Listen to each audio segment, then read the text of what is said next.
এই যে পরীক্ষা দেওয়া শেষ হয়ে গেলে সবচেয়ে বড় যে চিন্তাটাই কাজ করে সেটা হচ্ছে ঢাকা বিশ্ববিদ্যালয়ে আমি টিকবো নাকি, চট্টগ্রামে টিকবো নাকি, কোথাও টিকবো না, এই যে একটা ভয় কাজ করে সেই ভয়টাই হচ্ছে সবসময় মাথার মধ্যে রয়ে যায়। আমি বলবো যে বিশ্ববিদ্যালয়ে ভর্তির আগে বা ভর্তি হওয়ার যে লড়াই, সেই লড়াই নামার আগে প্রথমে একটা সুন্দর পরিকল্পনা করে নাও। এই পরিকল্পনার জন্যই আমি তোমাকে আজকে খুব গুরুত্বপূর্ণ কিছু কথা বলবো, যে কথাগুলো তোমার খুব কাজে লাগবে। বিশেষ করে তোমরা যারা মানবিক শাখায় ভর্তি হতে চাও বা বিভিন্ন বিশ্ববিদ্যালয়ের তোমার মানবিকটাই তোমার টার্গেট, যে মানবিক শাখায় ভর্তি হবা, মানবিক শাখা নিয়ে আজকে আমি তোমাদেরকে একটু পরামর্শ দিব বা একটা তথ্য তুলে ধরবো যে মানবিক শাখায় তোমার আসলে কি কি থাকে, কত নাম্বার থাকে, কোন পরীক্ষা দিতে হয়, কিভাবে তোমাকে এখান থেকে কভার করতে হবে। আমার মনে হয় যে এই ভিডিওটা একটু বড় হবে, তুমি যদি এটা সময় নিয়ে দেখতে থাকো তোমার লাভ হবে। আসো আমরা আলোচনায় চলে যাই। তো প্রথমেই কথা হচ্ছে যে ঢাকা বিশ্ববিদ্যালয়ের সাথে গুচ্ছ বলি, রাজশাহী বিশ্ববিদ্যালয় বলি, পার্থক্যটা হচ্ছে যে মানবিক শাখার মধ্যে ঢাকা বিশ্ববিদ্যালয়ে এক ধরনের নাম্বার থাকে আর সেই মানবন্টনটা অন্যান্য বিশ্ববিদ্যালয়ে একটু ডিফারেন্ট থাকে, কিন্তু ওই সাবজেক্ট এবং ওই যে বিষয়গুলো সেগুলো একই থাকে। অর্থাৎ একবার সুন্দর করে প্রস্তুতি নিতে পারলে তুমি যেমন ঢাকা বিশ্ববিদ্যালয়ে টেকার জন্য প্রস্তুত হয়ে যাবা, ওই প্রস্তুতিটা দিয়েই তুমি রাজশাহী বিশ্ববিদ্যালয় বা জাহাঙ্গীরনগর বিশ্ববিদ্যালয় বা চট্টগ্রাম বিশ্ববিদ্যালয়ের বা গুচ্ছের প্রস্তুতি তোমার হয়ে যাবে।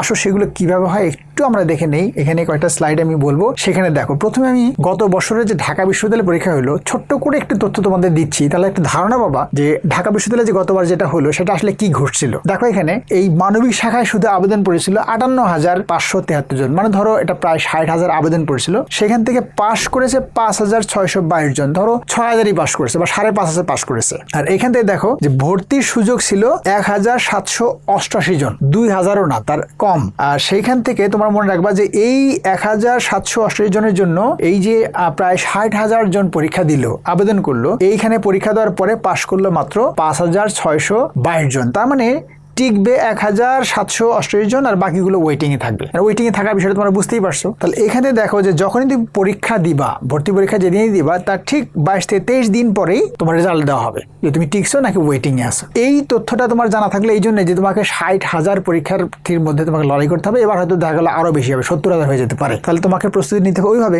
এখন দেখো যে এই যে মান বন্টন, ঢাকা বিশ্ববিদ্যালয়ের যে মানবন্টন, সেটা থেকে তোমার যে চট্টগ্রাম বিশ্ববিদ্যালয় বা রাজশাহী বিশ্ববিদ্যালয়ের যে মানবন্টন, সেখানের মধ্যে যে সম্পর্কটা আছে এটা আমি তোমাদেরকে একটু পরে দেখিয়ে দিব যে কি সম্পর্ক আছে। একই প্রিপারেশন নিয়ে তুমি ঢাকা বিশ্ববিদ্যালয়ে যেমন টিকতে পারো, বাকিগুলো তো তুমি টিকতে পারো। সেটা কিভাবে সম্ভব? প্রথমে দেখো যে এই যে মানবন্টন দেওয়া আছে এটা ঢাকা বিশ্ববিদ্যালয়ের জন্য 120 নম্বরে তোমার যে পরীক্ষার অবস্থাটা দেওয়া আছে, এই 120 নম্বর কোথায় আছে এটা একটু দেখে নাও। এমসিকিউ পরীক্ষাটা যেগুলো তোমরা যে গোল্লা ভরাট করো, 4টা-5টা অপশন থাকে, সেই যে অপশন থেকে করো সেটা হচ্ছে 60 নম্বর পরীক্ষা, কিন্তু ওর সাথে তোমার ঢাকা বিশ্ববিদ্যালয়ের লিখিত আছে 40 নম্বর পরীক্ষা। কিন্তু তোমার চট্টগ্রাম বিশ্ববিদ্যালয় বা রাজশাহী বিশ্ববিদ্যালয় বা জাহাঙ্গীরনগর বিশ্ববিদ্যালয় বা গুচ্ছ এগুলোতে লিখিত পরীক্ষা নাই। অর্থাৎ এইটাও যুক্ত হবে, এই 40 নম্বর যুক্ত হবে ওখানে, অর্থাৎ 60 আর 40 যুক্ত হয়ে হবে 100 নম্বর। তারপর তোমার গুচ্ছ বা ওই পরীক্ষাগুলোতে যেগুলো থাকে সেখানে তোমার 100 নম্বর পরীক্ষা হবে, আর ঢাকা বিশ্ববিদ্যালয় হবে এই দুটো মিলে এমসিকিউ এবং লিখিত মিলে হবে 100। আর অন্যান্য বিশ্ববিদ্যালয়গুলো যে পরীক্ষাগুলো দিবা সেগুলোতে শুধু এমসিকিউ হবে 100। এই বিষয়টা আমার মনে হয় তোমার একটা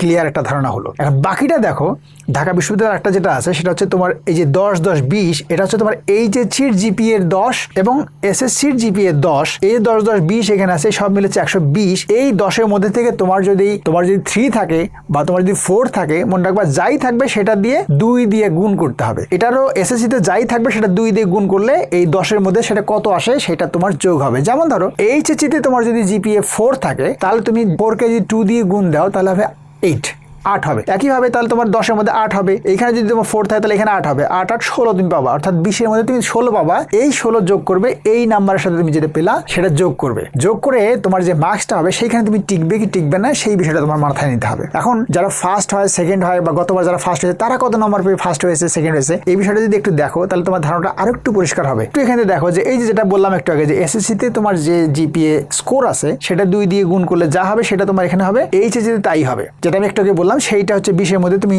16ও পেতে পারো, তুমি এখানে 15ও পেতে পারো। তোমার যত কম পাবা সেখানে তোমার স্কোরটা একটু কমে যাবে, কিন্তু এই জিপিএ কিন্তু তোমার যে নির্ধারণ করে দিবে তা না। মূল হচ্ছে ওই পরীক্ষাটা, ওই পরীক্ষার নাম্বারটা আর এর সাথে জিপিএটা তোমার একটা যুক্ত হবে।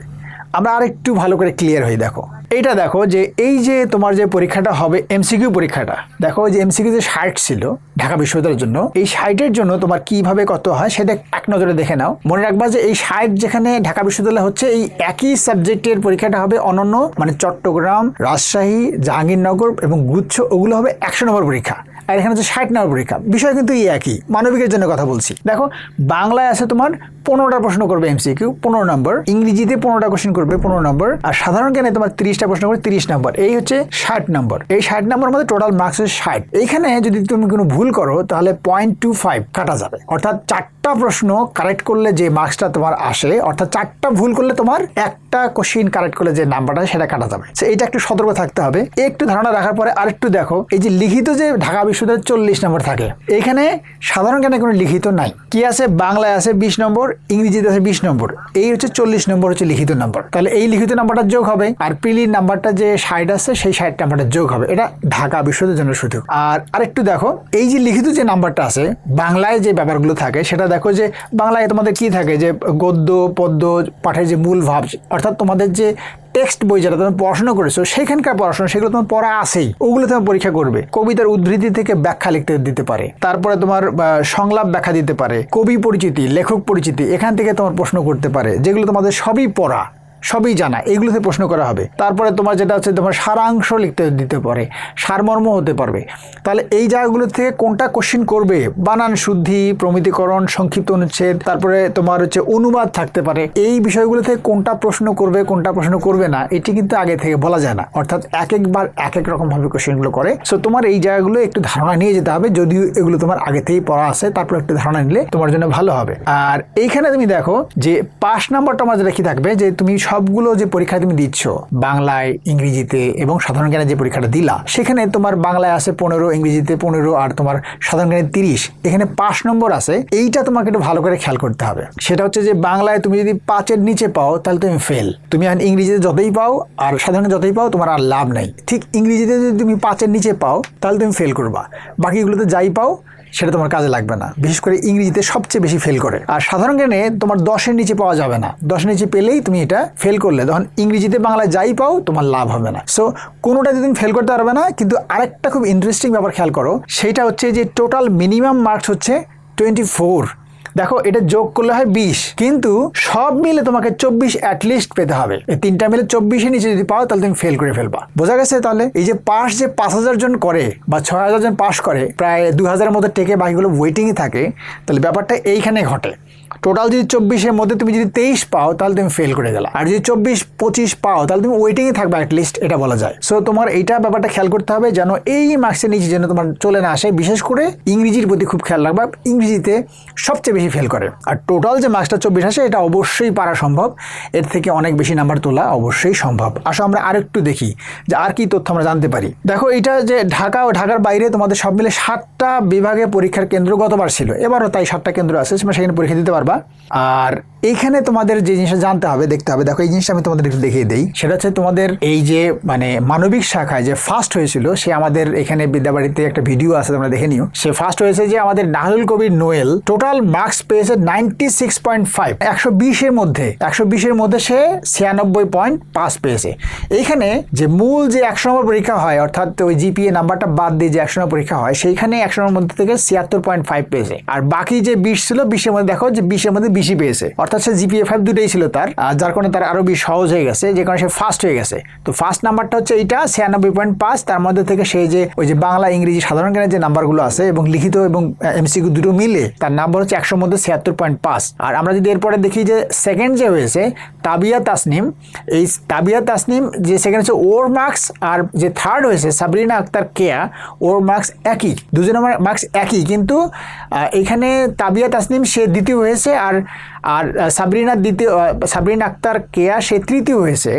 এর পার্থক্যটা হচ্ছে এই যে দেখো এখানে যে মূল যে পরীক্ষা 100 নম্বর পরীক্ষা, সেই 100 নম্বর পরীক্ষার মধ্যে থেকে 76.25 পেয়েছে যে তৃতীয় স্থান, সে দেখো 25, আর যে দ্বিতীয় হয়েছে সে মূল পরীক্ষা পেয়েছে 100 নম্বরের মধ্যে 76.50। জাস্ট কি যে এখানে শুধুমাত্র দেখো যে ফার্স্ট যে হয়েছে তার হচ্ছে 96.5, আর যে সেকেন্ড হলো 96.25, এই সামান্য একটু মার্জিনের কারণে সে সেকেন্ড হয়েছে। আর যে থার্ড হলো, সে থার্ড এখানে দেখো 96.25 সেও পেয়েছে, শুধুমাত্র এইখানে তার একটু এখানে ছিল 76.50 ছিল কার তাবিয়ার, এই দেখো 76.50, আর সাবরিনের হচ্ছে 76.25, এইটুকুর কমের কারণে সে তৃতীয় হলো আর সে হলো দ্বিতীয়।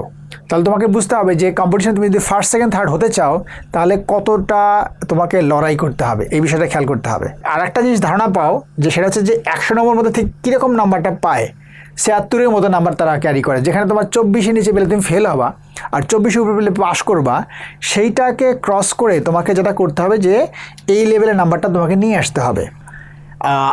এটা হচ্ছে জিপিএ নিয়ে কোনো চিন্তা করার দরকার নাই, বিকজ জিপিএতে তোমার কিছু মার্কস তো থাকবেই, অবশ্যই আছে, কিন্তু মেইন এখানে মার্কসটা তোলা একটা সুযোগ আছে, এই মার্কসটা তোমাকে তুলতে হবে।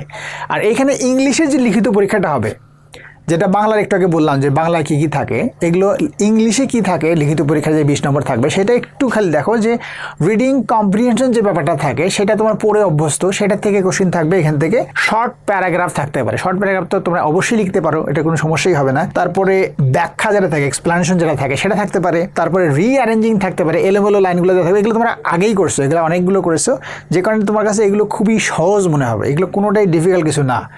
ট্রান্সলেশন যে ব্যাপারটা আছে এটা একটু কঠিন লাগতে পারে তোমার ট্রান্সলেশনটা, তারপর যদি চর্চা করো মনে হয় ট্রান্সলেশনটা তোমার কাছে খুব ইজি হয়ে যাবে।